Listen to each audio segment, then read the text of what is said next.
Yo les gars, yo tout le monde, c'est Warix. Aujourd'hui, toute nouvelle vidéo. Dans cette vidéo, les frères, vidéo assez spéciale. On va aller à la pêche ensemble. La pêche, c'est ma passion numéro 1. Donc, je vous fais découvrir ça dans cette vidéo. Il n'y aura pas beaucoup de vidéos de pêche. Je vous laisse cette vidéo en 4K pour vous profiter un maximum. Comme d'hab, si la vidéo te plaît, n'oublie pas ton meilleur like, ton commentaire, ton abonnement. Bon, alors, je pense qu'il y aura des pêcheurs sur cette vidéo parce que c'est une vidéo pêche en tout type. Donc, je vous montre un peu le matériel que je vais prendre. Donc, je vais tout simplement prendre deux cannes comme celle-ci. Donc, deux cannes à carpe de 3 mètres. Je vais prendre un sac comme ça, un tapis de réception et je vais prendre le rod pod. Donc je vais vous montrer à la pêche tout ce que c'est. Donc bah voilà les gars, me voilà enfin arrivé à l'étang. Donc je vous le montre un peu. Il est très grand, enfin très grand non. Là-bas il y a une partie où il y a des travaux, du coup je vais pas trop y aller. Et après là-bas il y a la partie où il y a une île juste ici, là il y a une île. Donc on peut faire le tour de l'île, etc. Et l'étang va encore un peu plus loin là-bas. Donc je vais essayer de m'approcher pour vous montrer. Donc voilà, l'étang va assez loin. Donc j'ai tout mon matériel pour m'équiper, etc. Donc je vais vous faire une timelapse de vous montrer comment je m'installe, etc.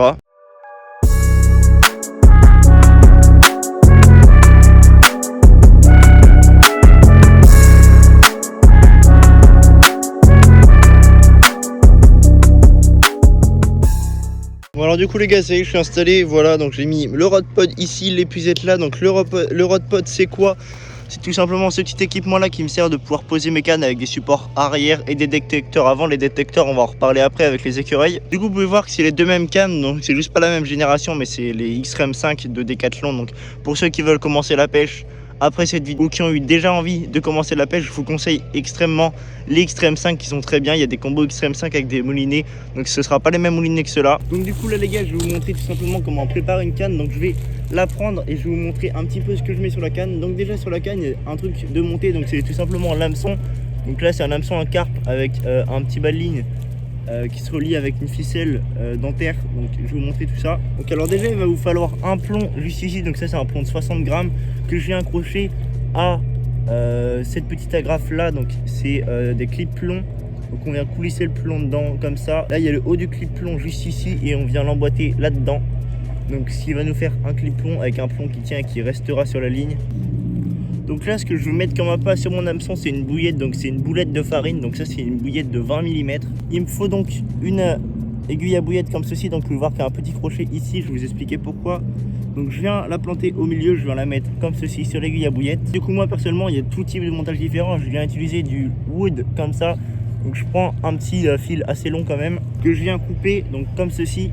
Et je viens le passer. Donc ici j'ai un petit émerillon. Donc un émerillon c'est une petite boucle comme ça, donc vous pouvez la voir, donc elle est vraiment toute petite. Je viens la passer dans le trou juste là, donc je vais juste faire en sorte de pouvoir le passer correctement. C'est pas toujours facile de le passer, mais quand vous le passez vous êtes content parce que votre montage va bien marcher. Et on va faire une boucle. Donc la boucle c'est très simple, vous prenez les deux extrémités pareilles, vous la repliez sur elle-même et là on a une sorte de boucle comme ceci. Et on vient prendre notre aiguille à bouillette, passer la petite crochet dedans et on tire pour remonter jusqu'en haut. Hop, comme ça, et là on tire la boucle qui va revenir derrière comme ceci. Donc là la bouillette est dans l'hameçon. Il va nous falloir ensuite un briquet, donc il faut juste bien mettre le petit émerillon correctement comme ça. Et là on vient prendre notre briquet et on vient brûler tout simplement le fil pour pouvoir le faire remonter jusqu'à la bouillette. Une fois que c'est brûlé, on vient faire un sorte de champignon en l'étalant contre la bouillette pour pas qu'il puisse se barrer. Donc là vous pouvez voir que la bouillette ne se barrera pas correctement. Donc bien sûr sur notre ligne, après on peut rajouter tout ce qui est stick d'amorçage, etc. Mais moi je m'emmerde pas avec ça aujourd'hui parce que c'est vraiment une petite pêche rapide. Donc si vous voyez bien l'île en face, je vais essayer de jeter au milieu entre les deux eaux. Donc vous avez pu voir où il a atterri normalement. Donc nickel. Ensuite on vient disposer notre canne. Donc ensuite on vient disposer notre canne juste ici en essayant de tendre le fil. Donc pour tendre le fil, on va venir tourner la bobine juste ici. Donc c'est assez dur de le faire à une main, donc je vais plutôt mouliner. Une fois que le fil est plutôt bien tendu comme ceci, on vient mettre la bobine parallèle à notre fil. Ici on vient mettre notre petit écureuil, donc l'écureuil qui sert à avoir les touches retour. Et ensuite on allume le détecteur juste ici. Une fois que le fil va tirer, il va avoir une touche, le détecteur bipera comme ça. Il faut bien sûr penser à desserrer son frein juste ici. Donc on tourne à droite comme dans les aiguilles d'une montre. Donc vous pouvez voir que là ça tire un petit peu, c'est normal. C'est le fond qui est en train de se faire. Une fois que c'est comme ça, après la carpe va pouvoir tirer comme ça et ça fera partir le détecteur. Donc pour ceux qui se demandent qu'est-ce que je fais en attendant, je m'assois sur le tapis des carpes en attendant parce que j'ai pas de chaise, je suis pauvre. Et ben, je regarde soit les temps, soit je regarde mon téléphone, je vais sur TikTok, je vais sur YouTube, je joue un peu, jusqu'à attendre une touche. Bon du coup là les gars, il est 14h30, j'ai toujours pas de touche. Je vais vous montrer comment je réalise mes lignes à quart, donc ça va être assez simple. Donc déjà je vais prendre un hameçon. Là c'est un hameçon avec une grande harpe, donc vous pouvez voir qu'il est vraiment bien courbé comme ceci. Là on va faire une ligne basique, donc je vais prendre une trentaine de centimètres de fil comme ceci. Donc ça c'est de la tresse, mais de la tresse carbone, donc comme ceci, voilà. Vous pouvez voir, donc j'ai mis 30 cm de fil. On va venir ensuite réaliser une petite boucle. Donc pour la réaliser, vous faites une boucle comme ceci, vous la reprenez, hop, et là au milieu, et vous poussez de chaque côté. Vous la faites revenir comme ceci entre vos deux doigts. Et là, vous pouvez voir que vous avez deux boucles ici, donc l'une superposée à l'autre, et la petite, on va la passer dans le sens inverse de la grande boucle. On tire, et ça vient nous faire une boucle comme ceci. Vous pouvez voir, donc là c'est une boucle vraiment costaud. Refaire un nœud par au-dessus, et là ça vient nous faire vraiment une boucle magnifique. Ensuite, moi ce que j'aime bien faire, c'est cramer le bout de l'excédent de fil. Une boucle parfaite. Si vous voulez la serrer un peu plus, moi j'ai un testeur de nœuds. Donc, je vais le mettre dedans. Je viens tirer vraiment fort. Donc là, vous pouvez voir que la boucle se barre pas du tout. Petit hameçon, vous passez par derrière, juste ici, comme ça, hop. Vous faites remonter la boucle. Donc le mieux, ce serait de pouvoir mettre une bouillette ou votre appât que vous souhaitez mettre sur votre ligne. Donc sur la boucle, via l'aiguille à bouillette, comme je vous ai montré en début de vidéo. Donc moi, je vais le faire un petit peu à l'œil. Hop, je vais venir mettre comme ça, donc, à la harpe de l'hameçon. Et je vais venir faire 7 tours. Donc 1, 2, 3, 4, 5, 6 et 7. Une fois que j'ai fait le 7e tour, je repasse par derrière et je re-rentre le fil derrière la harpe de l'hameçon. Donc c'est assez chaud avec de la dresse, surtout quand elle est emmêlée un petit peu. Donc hop, on repasse dans la harpe de l'hameçon. Putain, j'arrive pas. Une fois que vous repassez dedans, vous tirez. Donc vous pouvez voir que là, du coup, la boucle qui est juste en bas de la harpe de l'hameçon, on ne peut plus se barrer comme ça. Donc vous pouvez voir que je peux tirer à l'infini, elle se barrera pas. Ensuite, je viens prendre une gaine thermo-rétractable que je viens couper. Donc une gaine thermo-rétractable, c'est ça, donc avec un trou au milieu. Donc je viens prendre mon briquet. Je vais tenir le fil comme ça, je vais en prendre mon briquet et je viens chauffer la gaine thermo de ce côté là pour qu'elle puisse se rétracter sur notre fil en faisant attention à ne pas cramer le fil. Hop, comme ça, nickel. Une fois que c'est comme ça, donc la gaine thermo ne bouge plus et vous avez votre montage prêt à faire feu. Donc vraiment, vous pouvez voir que l'étang est magnifique. On a juste un champ derrière. Derrière moi, il y a un autre champ comme ceci. Donc il y a les travaux là-bas sont partis, donc il y a encore le camion de chantier et là-bas il y a des gens qui sont en train de couper des arbres. Du coup moi j'ai mes petites 2 cannes d'installer et tout, je suis posé dans mon tapis correctement et puis j'attends que la touche se passe. Donc généralement quand on pêche la carpe on a un seau à amorçage comme ça, donc moi c'est un seau de la marque Corda, donc ça coûte 5 € en magasin de pêche ou sur internet. Et dans ce seau là on a tout ce qui est amorçage, donc là j'ai vraiment un amorçage qui pue, mais qui pue la mort, donc c'est vraiment ce qui est important dans la pêche. Vous pouvez voir, donc il y a du maïs, il y a des noix tigrées, il y a des bouillettes broyées.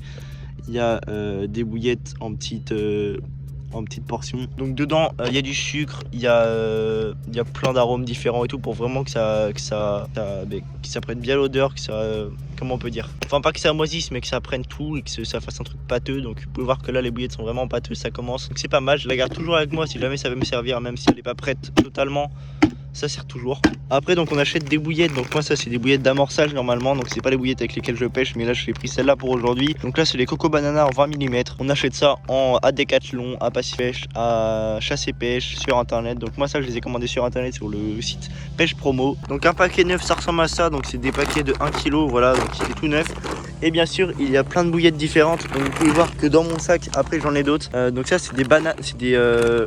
je sais plus ce que c'est, non ça c'est ananas, donc c'est pas la même marque, c'est juste que moi j'ai décidé de les mettre dans cette poche parce que j'avais une poche en rab.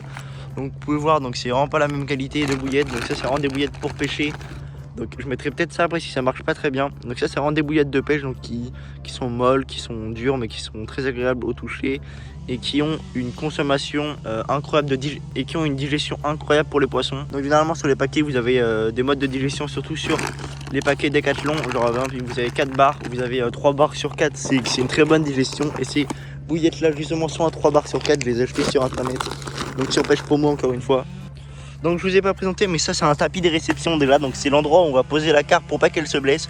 Donc il est pas très grand, il existe des bassines, des tapis de réception flottable. Donc le mien il flotte, mais c'est vraiment quelque chose de pas très épais. Ceux de Decathlon sont vraiment beaucoup plus épais et beaucoup plus solides. Vous pouvez voir que là il y a des marques de brûlure et tout de quand j'ai fait mes fils de pêche, etc. Après du coup vous avez l'épuisette. Donc l'épuisette, généralement il est recommandé d'avoir une très grande épuisette pour la carpe. Donc moi c'est une épuisette de la marque NGT. Donc elle est vraiment hyper grande, voilà. Donc j'ai fait une dizaine de carpes pour l'instant dans cette épuisette parce que j'en avais une autre avant. Cette épuisette là est en plus télescopique, donc on peut la replier comme on le souhaite. Donc je vais pas le faire pour l'instant. Pour ceux que ça intéresse, mes détecteurs, c'est des détecteurs Ultimate avec une centrale. Ça c'est des écureuils que j'avais commandé sur internet en promotion, donc je ne saurais pas vous dire c'est quelle marque. Le Rodpod, c'est un Rodpod Ultimate qui est à peu près à 50 €, donc c'est un Rodpod de 3 cannes dont le nom Rod. Là j'ai des Xtreme 5 avec un moulinet NGT Premium. Donc ils sont plus disponibles, c'était quelque chose en édition illimitée, je les avais payés 50 €. La canne coûte 50 €, donc l'ensemble fait 100 €, le Rodpod 50. Donc 150 € plus les détecteurs 50 €, 200 €. Donc il y a 3 détecteurs, hein. Il n'y en a pas que 2, le troisième est dans mon sac là-bas avec la centrale. Donc là déjà il y en a pour 200 € pour ceux qui s'intéressent pour commencer la carte. Donc c'est vraiment un budget pour ceux qui veulent avoir 2 cannes, un Rodpod, des détecteurs, tout ça. L'épuisette, j'ai acheté 30 €, donc j'en ai 2 des comme ça parce que j'ai eu un doublon. Le tapis de réception, j'ai acheté 5 €. Vous pouvez très bien prendre un tapis de course. Donc vous pouvez très bien prendre un sac de course. Là j'ai un sac de la marque Type Car Fishing, j'ai dû le payer une vingtaine d'euros. Donc dedans j'ai toutes mes boîtes, donc là c'est mes détecteurs, là c'est mes boîtes à balles lignes, là c'est mes balles lignes, là c'est une boîte avec des plombs, tout ça, là j'ai des ciseaux, etc. Après niveau appât, il y a autre chose qui existe, donc il y a les pop-up, donc ça c'est des pop-up, vous voyez, donc c'est vraiment quelque chose en plastique mais qui flotte tout simplement. Donc si j'en jette une dans l'eau, elle va flotter. Ça vous pouvez les réutiliser à l'infini jusqu'à ce que vous les perdez. Bien sûr quand elles sont trop défoncées, on préconise pas de les utiliser. C'est des 15 mm, donc là c'est goût Pepperhead Squid. Donc Pepperhead Squid c'est tout ce qui est épicé, poivre, etc. Après j'en ai d'autres comme ceci, donc ça c'est banane kiwi, donc elles sont beaucoup moins réalistes, c'est vraiment beaucoup plus plastique. J'ai jamais pris de carpe avec celle-là, mais j'en ai perdu pas mal parce qu'elles sont pas très bien, donc carpe river je vous conseille pas. Après j'ai celle de chez Decathlon, donc moi j'essaye un peu toutes les marques, donc ça c'est des pop-up Tutti Frutti, donc il y a des 12 mm et des 14 mm dedans. Vous pouvez voir la différence de taille, celle-là j'ai cartonné avec ces pop-up là, franchement je vous les conseille un maximum. En orange l'été elles sont incroyables.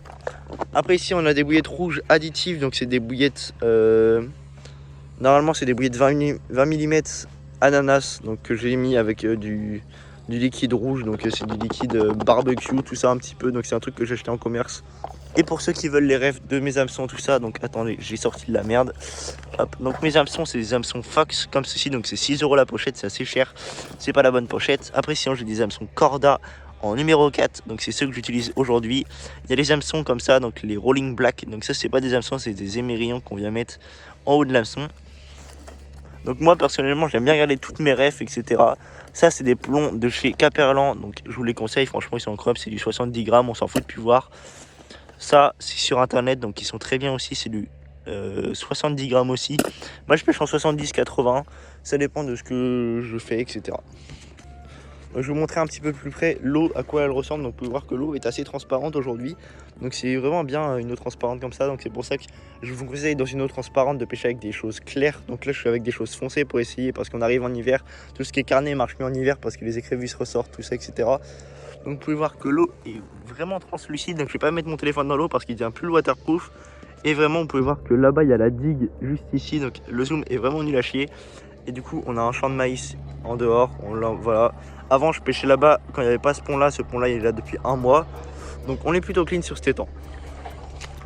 Donc sur l'étang on peut retrouver des carpes, des brèmes, des amours blancs, des tanches, des brochets, des sandres, des perches, des brèmes. On peut retrouver vraiment tous les poissons qui existent sauf les esturgeons, les barbons, les barbeaux.